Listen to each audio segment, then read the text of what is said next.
యుక్తి. ఇదే యుక్తి రామకృష్ణ పండితుడి అస్త్రం. అసలు ఈ యుక్తి అనే శస్త్రం ఎలా ఉంటుంది?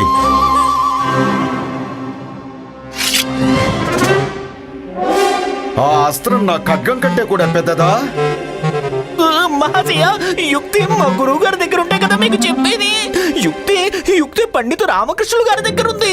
తన తెలివితేటల నుంచి యుక్తి వస్తుంది.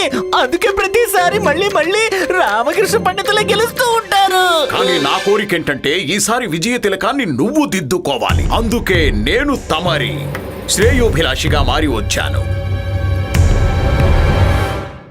రామకృష్ణ పండితుడి దగ్గర తెలివి ఉంది.